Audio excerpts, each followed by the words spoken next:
Ma sœur s'est enfuie avec son petit ami et m'a laissé seule pour m'occuper de nos grands-parents, mais lorsqu'elle est revenue pour l'héritage, elle a découvert que c'est moi qui suis chargé de le distribuer. Pour résumer la situation, ma sœur s'est présentée chez moi il y a quelques heures, sortie de nulle part, après avoir disparu je ne sais où pendant les 5 dernières années. Elle est soi-disant venue pour « réparer la fracture » entre nous, selon ses mots. J'ai 29 ans, et j'ai refusé son offre. Elle a insisté en disant qu'elle était là pour faire la paix et s'excuser pour tous les problèmes qu'elle m'avait causés. Elle disait regretter les décisions qu'elle avait prises quand elle était plus jeune. Je n'ai pas vu cette femme depuis 5 ans, je ne lui ai pas parlé depuis presque 10 ans. C'est à cause des choix qu'elle a faits, sans jamais penser aux autres, que cette fameuse fracture existe. Je n'ai aucune envie de la réparer ni de l'écouter, et je lui ai dit avant de lui fermer la porte au nez. Et c'est en grande partie parce que je soupçonne fortement que si elle est revenue en ville et essaie maintenant de réparer ses relations soi-disant brisées, c'est à cause de l'héritage que notre grand-père a laissé derrière lui, qui a maintenant retrouvé notre grand-mère dans l'au-delà. Maintenant, je veux expliquer mon point de vue et d'où je viens, aussi calmement que possible, afin d'avoir un avis impartial. Depuis cet après-midi, même si je ne regrette pas un mot de ce que j'ai dit, je n'arrête pas de penser à la manière dont mes grands-parents auraient réagi face à la façon dont j'ai traité ma sœur. J'ai peur que mes émotions m'aient aveuglé et que je n'ai pas agi de manière rationnelle ou digne de la fierté de ma famille. Comme ma fiancée est en déplacement pour un moment, je n'ai personne à qui je me sens vraiment à l'aise d'en parler, puisque personne d'autre ne connaît les détails de ma relation, ou plutôt de mon absence de relation, avec ma sœur. Encore une fois, j'ai vu beaucoup de messages ici sur des situations familiales similaires, donc je me suis dit qu'il n'y avait pas de mal à partager la mienne. Écrire les choses, c'est aussi une manière de les traiter, non? Donc même si je ne tire rien d'autre de tout ça, au moins j'ai ça pour moi. Mon histoire commence il y a plus de 20 ans, en 1997. Mes parents ont eu un accident très grave. Il a été déterminé qu'ils sont morts sur le coup, alors au moins je peux me dire qu'ils n'ont pas souffert. Si vous avez fait le calcul rapidement, vous avez sûrement compris que je n'avais que 3 ans à l'époque, et ma sœur en avait 5. Nous avons eu la chance d'avoir une famille élargie très soudée, et nos grands-parents paternels nous ont immédiatement pris en charge. En fait, mon grand-père a pris sa retraite bien plus tôt que prévu pour pouvoir s'occuper de nous à plein temps. Ils étaient tous les deux chirurgiens, donc notre enfance a été très confortable. Même s'ils avaient tous les deux plus de 60 ans, ils étaient actifs, en bonne santé pour leur âge et très présents dans nos vies. Ma grand-mère a travaillé jusqu'à ma 2e année de lycée, mais elle faisait toujours de son mieux pour assister à tous les événements, matchs, spectacles, peu importe. Mon grand-père avait plus de temps, donc même si ma grand-mère ne pouvait pas venir, il y avait toujours quelqu'un pour nous soutenir. C'était un vrai homme de famille. Après sa retraite, il a mis toute l'énergie et la rigueur qui avait guidé sa longue carrière de chirurgien au service de sa famille. Il organisait des barbecues, des anniversaires, apprenait à tous ses petits-enfants à faire du vélo et à nouer une cravate, et nous aimait sans condition. Le fait qu'il ait de l'argent voulait juste dire qu'il avait plus de moyens d'exprimer son amour. Cela dit, lui et ma grand-mère m'ont transmis un profond sens de la gratitude. Je n'ai jamais rien pris pour acquis. Ma sœur, en revanche, c'était une toute autre histoire. Je pense que son comportement a été l'une des raisons pour lesquelles j'ai toujours essayé de me montrer reconnaissant pour tout ce qu'on avait reçu. Estla, ma sœur, ce n'est évidemment pas son vrai nom, avant que quelqu'un m'accuse de diffamation, a toujours cru que tout ce qu'on lui donnait lui était dû, parce qu'elle avait perdu ses parents si jeunes. Elle pensait que la vie devait passer le reste de ses jours à lui faire compensation, et que nos grands-parents n'étaient qu'un moyen pour l'univers de le faire. Il n'y avait aucune gratitude, aucune reconnaissance du fait que, même si nous avions beaucoup perdu très jeunes, nous avions aussi eu énormément de chance, plus que beaucoup d'autres dans notre situation. Je ne pense pas qu'elle exprimait ses opinions ouvertement aux autres autant qu'à moi. Elle me donnait toujours l'impression que je ne profitais pas de ce qui nous appartenait, simplement parce que je ne dépensais pas mon argent de poche en choses inutiles chaque semaine, ou que je ne réclamais pas plus. Elle pensait aussi que je laissais nos grands-parents remplacer nos parents, et qu'il fallait que j'arrête d'être un idiot lèche-botte. Ce comportement est devenu de plus en plus évident en grandissant. C'était un cycle constant, elle franchissait une limite, puis jouait l'innocente et la victime pour que nos grands-parents, surtout notre grand-mère, la sortent de son pétrin, pour qu'elle retourne ensuite à ses habitudes toxiques. Elle le cachait très bien, réussissant à convaincre ses amis et même notre famille élargie qu'elle était la fille parfaite, ce qu'elle était loin d'être. J'ai commencé à remarquer ses défauts en grandissant, la façon dont elle traitait mal nos grands-parents quand personne ne regardait, pour ensuite changer d'attitude dès qu'elle voulait quelque chose ou qu'il y avait un témoin. Au début, je pensais que, c'est comme ça que sont les grandes sœurs, mais plus le temps passait, plus je réalisais que son comportement n'était ni normal, ni acceptable. Chaque fois que j'essayais d'intervenir, elle réagissait avec hostilité, et mes grands-parents me mettaient en garde de ne pas gâcher ma relation avec ma sœur, le plus proche parent qu'il me restait. Puis, ma grand-mère a pris sa retraite, et peu de temps après, sa santé a commencé à décliner. Pendant que mon grand-père, moi et d'autres proches nous occupions d'elle, Estla passait de moins en moins de temps à la maison. Elle a choisi d'aller à l'université à l'autre bout du pays, payée, bien sûr, par nos grands-parents. À un moment donné, là-bas, elle a rencontré un gars, et ils ont commencé à sortir ensemble. Apparemment, c'était assez sérieux pour qu'elle passe toutes ses vacances avec lui, sans consacrer un seul instant à rendre visite à sa grand-mère malade. Puis elle a eu son diplôme et a déménagé je ne sais où avec ce même copain. La prochaine fois qu'on l'a vu, c'était à l'enterrement de notre grand-mère, 4 ans plus tard. Ça fait 5 ans depuis l'enterrement de notre grand-mère, et il y a un mois, notre grand-père l'a enfin rejointe de l'autre côté. Ces dernières années ont été dures, mais les dernières semaines ont apporté une douleur que je n'avais jamais connue auparavant. Cependant, plus que tout, je trouve du réconfort en me disant qu'ils sont réunis, du moins, j'aime à le croire. Estla n'est pas venue à l'enterrement. Pour être juste, c'est possible qu'elle n'ait même pas su qu'il avait lieu, puisque personne n'a eu de contact avec elle depuis des années, pas depuis l'enterrement de notre grand-mère. Je ne sais même pas où elle vit. Mais de toute évidence, elle a appris d'une manière ou d'une autre que notre grand-père était décédé, puisqu'elle s'est présentée chez moi cet après-midi. Elle a dit qu'elle voulait faire la paix, qu'elle regrettait ses actes, et qu'elle voulait, selon ses propres mots, retrouver son petit frère, ainsi qu'une série d'autres choses que je n'ai même pas envie de commencer à analyser, car je ne pense pas qu'elle soit sincère du tout.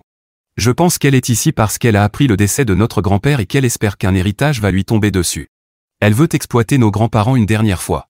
Je ne l'ai pas dit en ces termes, mais je lui ai clairement fait comprendre que je n'étais pas intéressé à renouer ou à l'écouter de quelque manière que ce soit. Je lui ai dit de disparaître de ma vue, j'ai fermé la porte, je l'ai verrouillée, et heureusement, je me suis souvenu que nous avions changé les serrures il y a quelques années, donc il n'y avait aucune chance qu'elle ait une clé. Ensuite, j'ai mis mes écouteurs pour ne pas entendre ses coups à la porte. Est-ce que je regrette de l'avoir renvoyée? Non. Mais en triant les affaires de mon grand-père, je ne peux m'empêcher de me demander ce qu'il aurait pensé de ma réaction, et c'est pour ça que je suis ici. Ma réaction était-elle justifiée, ou est-ce que je me fais des illusions en pensant que je me montre responsable alors qu'en réalité je me comporte comme un gamin? Je veux que vous me disiez la vérité, sans enrober. J'accepterai le verdict en adulte, quoi qu'il en soit. Mise à jour 1. J'ai lu tous les commentaires de mon post original ainsi que les messages privés que certaines personnes m'ont envoyés, ce que je n'avais vraiment pas anticipé, mais je vous remercie sincèrement. Je suis reconnaissant envers ceux qui ont pris le temps de répondre, car vous m'avez donné beaucoup de matière à réflexion, et je n'ai pas cessé d'y penser depuis. Je voudrais aussi apporter quelques précisions, puisque beaucoup de gens se demandaient pourquoi Estla n'avait pas assisté aux funérailles, comment se passait l'héritage, et comment elle avait retrouvé ma trace. D'abord, la question la plus simple, comment elle a su où me trouver? Je vis actuellement dans la maison dans laquelle ma sœur et moi avons grandi, la maison de nos grands-parents. La raison est que, d'une part, ma fiancée est actuellement à l'étranger pour régler des affaires familiales de son côté, et d'autre part, j'ai dû m'occuper de beaucoup de choses laissées dans cette maison. Je me suis dit que ce serait l'occasion de mieux organiser tout ça après le travail et sur mon temps libre, plutôt que de le faire à distance depuis mon propre logement. Ensuite, l'héritage est un peu plus complexe. Mon grand-père et ma grand-mère avaient plusieurs biens et une somme d'argent conséquente à la banque. Lorsque ma grand-mère est décédée, tous ces biens sont revenus à mon grand-père. Aujourd'hui, la majorité de la succession de mon grand-père m'est revenue, avec pour mission d'exécuter ses dernières volontés, créer des fonds éducatifs pour les petits-enfants qui ne sont pas encore en âge d'aller à l'école, et d'autres projets qu'il n'avait pas pu réaliser. Ces 2 voitures de collection ont été léguées à son fils aîné, et la maison de plage à son plus jeune fils, ce qui peut sembler inégal, mais c'était un accord de longue date. Pour compenser, une somme d'argent a aussi été mise de côté pour mon oncle aîné, et je suis censé gérer cela en tant qu'héritier principal. Ma famille m'a fait confiance pour que je respecte les dernières volontés de mon grand-père. Enfin, pourquoi Estla n'était-elle pas présente aux funérailles? Personne ne l'a contactée. Je n'ai pas son numéro, et à ma connaissance, personne d'autre dans la famille élargie ne l'a non plus. La plupart d'entre nous ne l'ont même plus sur les réseaux sociaux, à l'exception d'une tante qui l'avait encore en ami sur un vieux compte Facebook qu'Estla n'avait pas mis à jour depuis des années. Estla a appris le décès de notre grand-père grâce à cette tante. Ma tante a publié un message hommage quelques semaines après son décès, et c'est comme ça qu'Estla l'a appris. Apparemment, cela l'a fait beaucoup réfléchir, car elle a immédiatement réservé un vol pour venir ici afin d'essayer de se racheter. Je le sais parce qu'elle est revenue aujourd'hui, malgré mon accueil glacial 2 jours plus tôt, pour continuer à supplier qu'on se réconcilie. Comme je venais de lire de nombreux commentaires et messages m'encourageant à penser à ce que nos grands-parents auraient voulu, j'ai décidé d'écouter un peu plus cette fois. Mais au final, ma conclusion a été la même, je sais qui elle est vraiment, et je le lui ai dit. Elle a insisté, se lançant dans une histoire pleine de sanglots sur la rupture avec son copain, sur le fait qu'elle comprenait maintenant l'importance de la famille, et que la perte de notre grand-père lui avait montré à quel point la vie est fragile. Elle insistait pour dire qu'elle voulait profiter du temps qu'il lui reste pour se réconcilier avec moi. Finalement, après que je lui ai demandé plusieurs fois, elle est repartie. Mais je doute qu'elle abandonne aussi facilement. Je parie qu'elle va bientôt contacter notre tante. Mise à jour 2. C'est encore moi, avec une nouvelle mise à jour. C'est la deuxième, et cette fois je suis frustré, presque à en devenir fou. Je m'explique. Cela fait 4 jours depuis ma dernière mise à jour, et j'ai passé presque tout ce temps soit au travail, soit à la maison à trier les affaires de mon grand-père. Et il semble que je ne sois pas le seul à avoir été occupé, car mon cousin vient de m'envoyer un message au sujet d'un « dîner entre cousins » qu'ils organisent pour célébrer le retour d'Estla. Je ne sais pas quel genre de magie elle a utilisé en seulement 4 jours pour leur faire oublier qu'on n'avait plus de nouvelles d'elle depuis 5 ans, mais elle a visiblement encore ce don de manipuler les gens à volonté. D'après mon cousin, Estla a contacté notre tante via Facebook, a récupéré quelques numéros, et a organisé une rencontre. Depuis, apparemment, elle leur a raconté toute sa petite histoire triste, mon copain m'a quitté, la famille c'est important, et maintenant tout le monde est impatient de la retrouver autour d'un dîner. J'ai demandé à mon cousin comment il pouvait aussi facilement ignorer le fait qu'elle avait disparu pendant 5 ans. Apparemment, ils veulent aller de l'avant et lui donner une chance, et avec la mort de notre grand-père, ils voient ça comme une occasion de retrouver un membre de la famille. Je leur ai dit que je leur donnerais ma réponse plus tard, mais honnêtement, je n'ai aucune intention d'y aller. Je n'ai aucune envie de m'asseoir là à l'écouter raconter ses histoires de regrets et de souffrance, pendant qu'elle envoûte tout le monde à nouveau. Malgré tout, j'ai appelé mon cousin pour lui faire part de mes inquiétudes concernant ce retour soudain d'Estla. Il m'a admis que oui, c'était tout à fait possible qu'elle ait des intentions cachées. Mais il m'a aussi rappelé que nos grands-parents nous avaient toujours appris à voir le meilleur chez les gens, surtout dans la famille. Apparemment, Estla lui a paru très sincère quand elle lui a parlé, et au final, ils sont prêts à lui accorder le bénéfice du doute. Je ne veux pas être celui qui va de cousin en cousin pour leur dire qu'elle a de mauvaises intentions. Je ne veux pas non plus les retourner contre elle, ce serait devenir aussi manipulateur que je pense qu'elle l'est. Mais ça me ronge qu'elle puisse revenir après 5 ans de silence, après presque une décennie à m'avoir laissé seul avec nos grands-parents âgés. Ouais, je passe pour un paranoïaque. Honnêtement, je ne sais pas comment me débarrasser de ce sentiment. J'ai l'impression que mes seules options sont d'ignorer tout ça ou de risquer d'empirer les choses. Mise à jour 3. Cette mise à jour est bien moins calme que la précédente. Si avant j'étais juste frustré et un peu déboussolé, maintenant je suis furieux, et absolument convaincu que j'avais raison à 100% sur les intentions d'Estla depuis le début. Voici ce qui s'est passé, malgré le fait que j'ai exprimé mes inquiétudes à mes cousins, ils ont tous décidé d'organiser le dîner familial avec Estla quand même. Ce dîner s'est transformé en brunch avec nos tantes le lendemain, puis en sortie bowling entre cousins, et ensuite en un autre dîner, cette fois avec quasiment toute la famille élargie qui vit encore dans la région. Je n'ai assisté à aucun de ces rassemblements, et c'est peut-être là que j'ai fait une erreur, laisser tout se dérouler dans mon dos pendant que je faisais comme si rien ne se passait. Exactement une semaine s'est écoulée depuis ma dernière mise à jour, ce qui peut sembler peu, mais c'était apparemment suffisant pour qu'Estla plante ses griffes dans notre famille. Hier, nous avons eu une réunion familiale, quelque chose que nous faisons assez régulièrement depuis la mort de grand-père, pour revoir le testament, discuter des détails et passer un moment ensemble. Apparemment, quelqu'un a transmis l'information à Estla, car lorsque je suis arrivé chez mon oncle, elle était là. On m'a immédiatement dit que, en tant que membre de la famille, Estla avait le droit d'assister aux réunions familiales et, plus important encore, de participer aux discussions sur l'héritage. Ils ont dit qu'elle venait tout juste de nous revenir et qu'elle avait traversé des moments très difficiles au cours des 5 dernières années, notamment avec son petit ami, l'homme qu'elle pensait épouser, qui l'aurait quitté sans explication. Donc, en tant que famille, ils estiment que nous devons la soutenir de toutes les façons possibles. Je pense que j'ai explosé à ce moment-là, car la chose suivante dont je me souviens, c'est que j'étais au milieu d'une dispute, expliquant qu'elle manipulait tout le monde pour les faire culpabiliser et obtenir exactement ce qu'elle voulait. Je leur ai dit qu'elle était revenue uniquement pour réclamer une part de l'héritage, et qu'elle ne méritait rien de la part d'un homme qu'elle avait abandonné des années auparavant. Mon oncle a tenté de me calmer, mais Estla a eu le culot d'intervenir. Elle a affirmé qu'elle essayait de s'excuser et de renouer depuis 2 semaines, et qu'elle en avait assez de me voir me cacher derrière une soi-disant supériorité morale. Elle a dit que la vraie raison pour laquelle je continuais à la rejeter, malgré ses efforts sincères, c'était parce que j'étais avide et que je voulais garder le plus d'héritage possible. Puis elle a fondu en larmes et a fini par sortir en courant pour se calmer, me laissant planter là, avec l'air du pire méchant du monde, ce que ma famille ne s'est pas privée de me faire comprendre.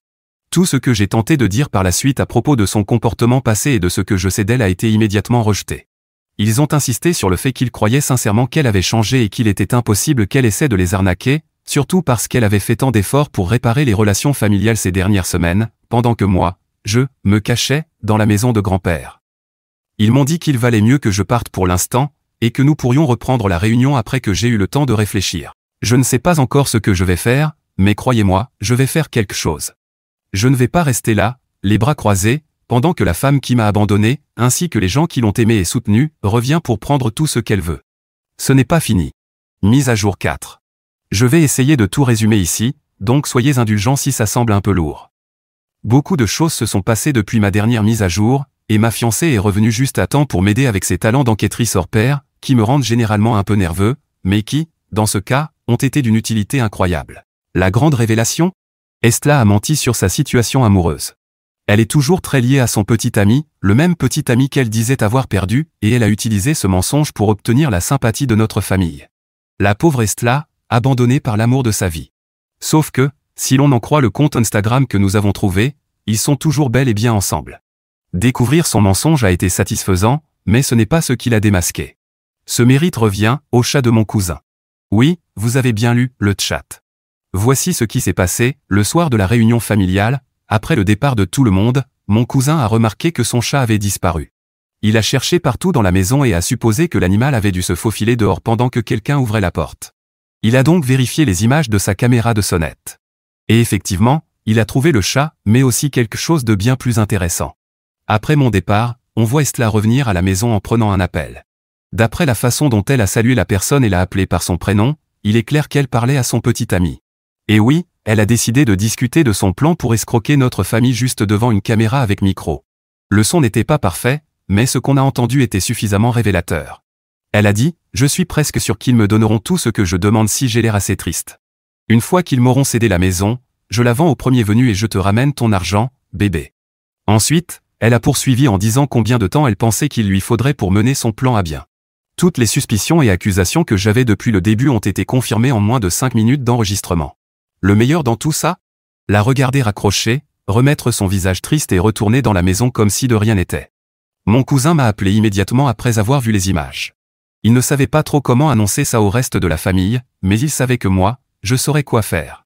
J'ai donc pris les vidéos qu'il m'a envoyées, ainsi que des captures d'écran imprimées du compte Instagram de son petit ami, et je les ai apportées à la réunion familiale prévue ce week-end, exactement une semaine après la réunion ratée. Vous auriez dû voir leur visage en découvrant les images. La défense d'Estla s'est effondrée au moment même où elle a tenté de pleurer pour se justifier, et en dernier recours, elle s'est de nouveau effondrée en larmes. J'ai savouré chaque seconde du moment où je lui ai dit au revoir, tandis que notre tante lui lançait « Il vaut mieux que tu partes ». Ma famille s'est excusée auprès de moi, et je suis sûr que nous aurons d'autres conversations à ce sujet, mais pour l'instant, les choses commencent enfin à s'améliorer. J'espère juste ne plus jamais avoir à gérer Estla à l'avenir. À tous ceux qui sont allés jusqu'au bout de cette histoire, qui ont commenté et donné des conseils au fil des semaines, merci. Je vous suis sincèrement reconnaissant. Ce fut un sacré parcours pour moi, mais c'est enfin terminé. Mise à jour 5. Et pourtant, d'une façon ou d'une autre, après tout ce temps, on revient au point de départ. 3 mois se sont écoulés depuis que toute la vérité a éclaté, et depuis ma dernière mise à jour. Pendant ce temps, Estla s'est, une fois de plus, exilée on ne sait où, là où elle vivait avant de revenir ici, et elle est restée avec son petit ami, totalement déconnectée de la famille. Ces derniers mois ont été paisibles. J'ai enfin terminé d'organiser toutes les affaires de mes grands-parents, et le reste de la famille est venu pour répartir équitablement ce qu'il restait et donner le surplus à des associations. Mon travail se passe bien, ma relation est solide, et nous allons bientôt commencer à planifier officiellement le mariage. Mais bien sûr, Estla adore ses apparitions surprises. Il y a 2 jours, exactement comme dans mon post original, quelqu'un a frappé à la porte de la maison de mes grands-parents, où mes cousins et moi terminions un dernier grand nettoyage avant de décider du sort de la propriété.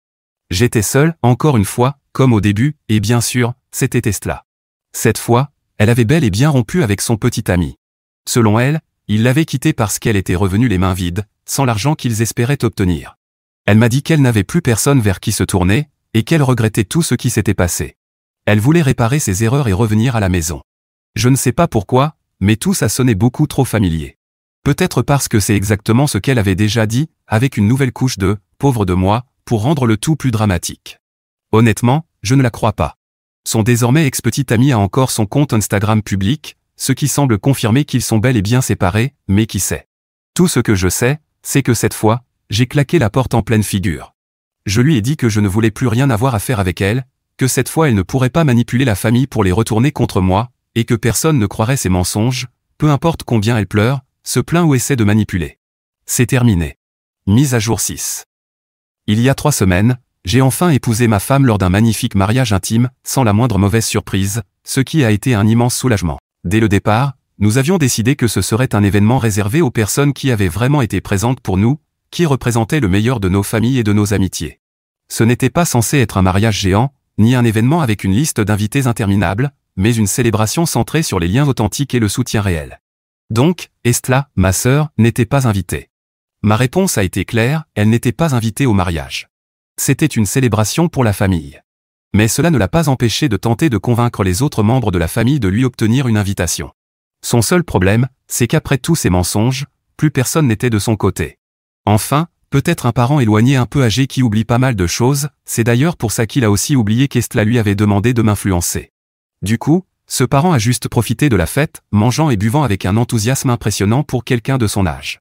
Mais ça n'a pas empêché Estla de tenter un dernier coup pour obtenir une invitation, renouer avec la famille, et, bien sûr, récupérer une part de l'héritage.